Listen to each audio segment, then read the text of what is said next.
Welcome to Think Big with Dan and Qasim. Join hosts Dan Melnick and Qasim Masood as they explore big ideas, limitless possibilities, and engage with visionaries, entrepreneurs, and thought leaders who dare to dream big, get inspired, motivated, and find practical tips for personal growth. Think big, dream bigger, and ignite your potential. Welcome to the Think Big with Dan and Qasim. Today, our guest is Jagath Narayan. Jagath, how are you doing today? I'm good, thank you, Qasim. Awesome. So, Jagath, can you please let us know where you live and what you do? So I live in Austin, Texas, and I started this company with a bunch of co-founders, and I run Ordoro, which is an order management, inventory management platform for small to medium-sized businesses. Our customers are typically selling through Shopify, BigCommerce, and through Amazon Marketplace, Walmart Marketplace, and we help them manage keep track of all the orders, all the stock levels, communication with suppliers, and all that. Well, that's great. So, you are targeting more like the mid-level and that are starting their business. So, again, within this niche and within this segmentation, who are the ideal customers for you? Yeah, so we are going after the SMB, the smaller to the lower mid-market category in terms of like package volume or order volume that they're getting. I would say anywhere from at the low end, it would be like 500 orders a month, going all the way up to 50,000 orders a month. So there are a lot of those type of merchants who are like, they've kind of crossed that 500 order threshold. So we know they're getting like at least like 10, 20 orders a day. So that's a very successful early stage operation, and they keep scaling and can scale all the way up to around 50,000 orders a month. And a lot of them are selling through Shopify, which is a very popular platform, and BigCommerce is another popular one, WooCommerce. There are several of them. And what happens is that as these businesses grow, they start also selling through marketplaces. Like say, they list the same products on the Amazon Marketplace or Walmart Marketplace, or maybe Etsy, depending on if you fit into that category or not. So that's our ideal customers. And these are usually like smaller brands and smaller retailers. We are heavily focused on the e-commerce side. So yeah, you are more towards the e-commerce industry, but in e-commerce industry, you don't have an impediment that you are just working with Shopify customers or WooCommerce customers. So you are handling all of them. Correct. Yeah, we don't really have. The way our platform works is we have built-in integrations into all these channels. So when an order is created from Shopify, we can automatically pull that in, and we can update stock levels. We can write tracking numbers back. So integration is obviously one factor, and we have built native integrations to all the leading platforms out there. That's why I said like Shopify, BigCommerce, WooCommerce, Magento, Miva Merchant. These are all like integrations we have already built. If you're selling on another platform, one platform I can think of is nothing on top of my head, but there are several platforms out there which are like targeting very specific segments. So if you don't have a native integration to them, then the data flow doesn't happen seamlessly. Outside of that, there is no limitation on what type of customers we can serve. Yeah, being on most of the top platforms, it's a smart Yeah. move for sure. So awesome. So obviously, Jagat, every company needs marketing. So at smaller level or maybe on the bigger level, but and this is directly connected with the sales. So how you are managing your marketing, and on the other hand, if you can share one tip in this regard where you think like these strategies are working well in the marketing, because marketing do have a lot of shapes, a lot of ways, like digital marketing, word of mouth, offline marketing, so match as well. Yeah. Yeah, that's a very good point. I think one of the things that a lot of entrepreneurs, at least some entrepreneurs, don't realize is that the biggest problem that you have when you launch a business is usually that no one knows that you even exist, right? So if your customers don't even know that you exist as a brand, as a solution, then you're clearly out of the consideration set. So I would say the number one problem is getting in front of the audience, your right audience, so that they at least will evaluate you when they decide to their different solutions for it. So for us, historically, we have grown a lot through word of mouth. The way we have grown is when we initially launched, when we built the Shopify integration, it was probably almost 10 years ago. We listed ourselves on the Shopify marketplace, and this was the early days of Shopify. So there weren't as many apps. Now I think there are like 20,000, 30,000 apps there. At that time, probably there were like maybe 100, 200 apps. So we were one of the main apps in the order management, inventory management category. So that created a lot of awareness. And over time, that has changed. Shopify App Store has become too crowded, so we don't really get like any leads from Shopify App Store anymore. But that kind of gave us the initial jumpstart. And then once we started getting these customers, we focused a lot on serving these customers really well. So making sure that we have the right products and the platform itself works fine for them. And the second very important component is the customer support, because these are SMBs.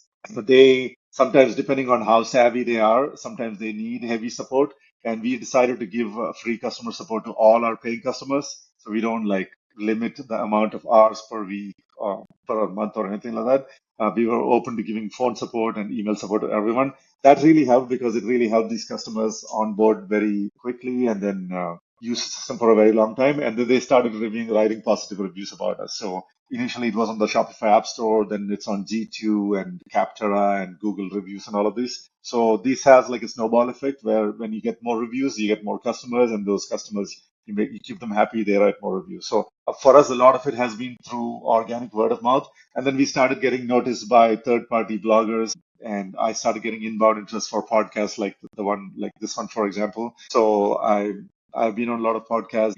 We do have a pretty decent social media presence on LinkedIn, for example. And yeah, so all of that has driven a lot of inbound interest in us. We have not spent too much on paid acquisition like the traditional Google ads or advertising on different platforms. That's something that we experiment with. But a lot of the organic growth is really where that took us from the very early days to where we are today. That makes sense. So, just to understand a bit more in terms of your clients, is there anything that is non-negotiable? Like whenever you are onboarding a client, is there any eligibility criteria that your client should have to move?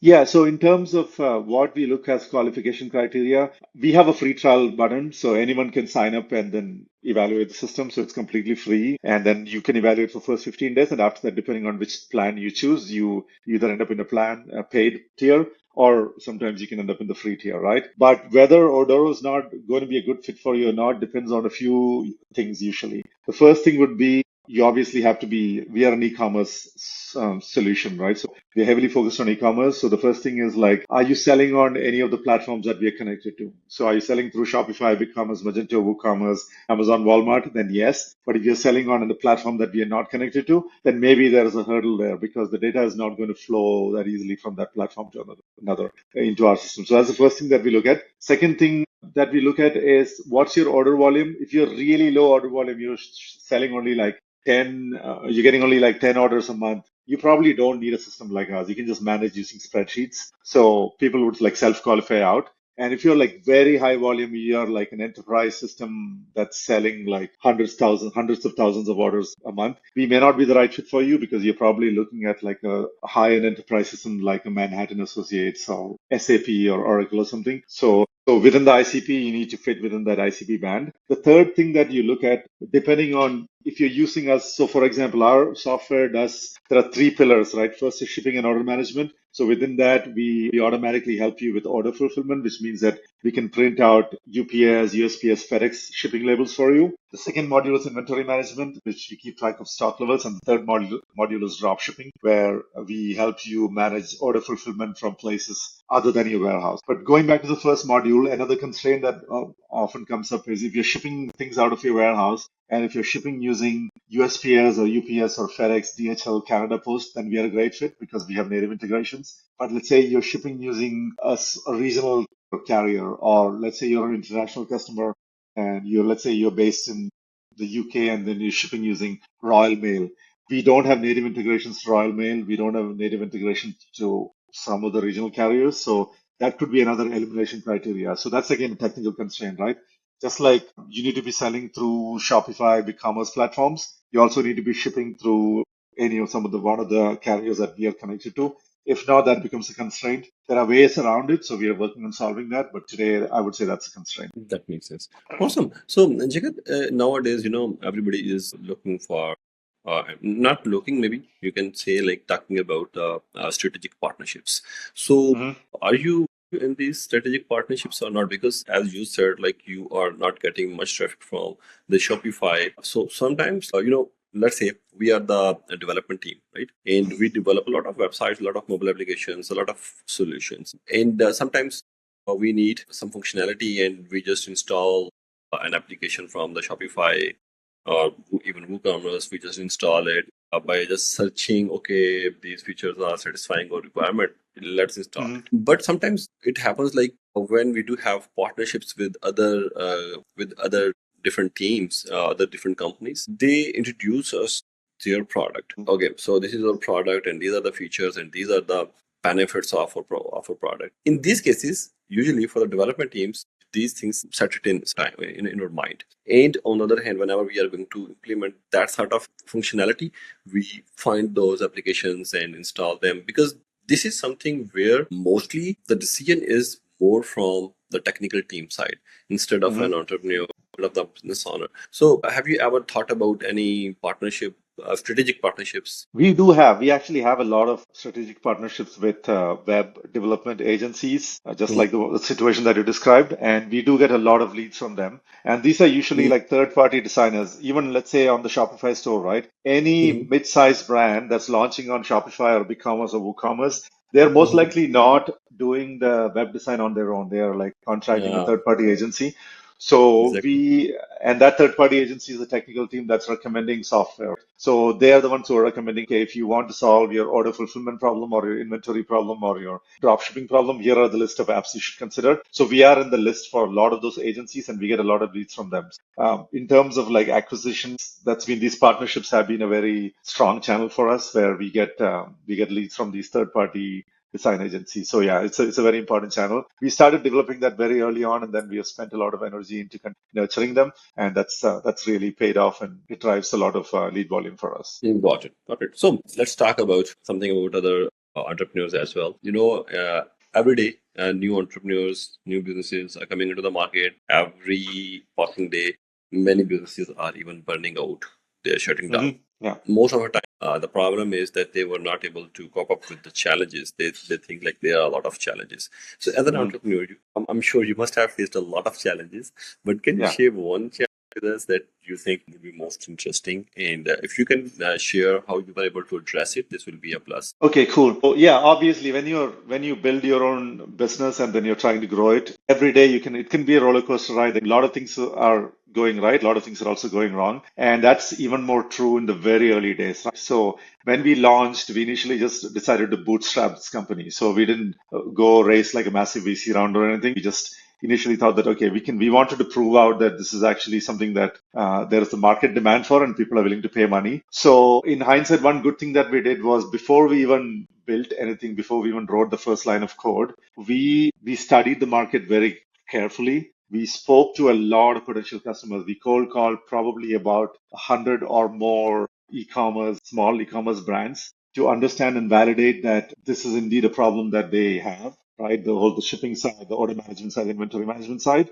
And if we were to solve it for them, how much would they pay us, right, on a monthly basis? We wanted to get a sense of, are they talking about $10, $100, $1,000, $10,000 a month? So a lot of that early validation really helped. It helped with two things. First one is that it kind of drove. We had clear proof now that this is a genuine problem, because we have spoken to 100 people, and then we know that statistically there's enough evidence that a lot of people are struggling with this. Second, it also helped us triangulate on what would be an entry price point for this, right? We kind of realized that any customer who has a reasonable order volume will probably pay a few $100s a month for this. If you charge only like $10, $20, it's like you're underpricing, and this business is never going to take off for us. And if you charge several $1,000s, we are probably pricing ourselves out of the market. So it gave us enough validation about the problem and the solution, and it also gave us validation about the price points. So that really helped us overcome that initial challenge of like, how do we. So once we have that, right, the next obvious challenge is, if we are building something, we need to get that first customer.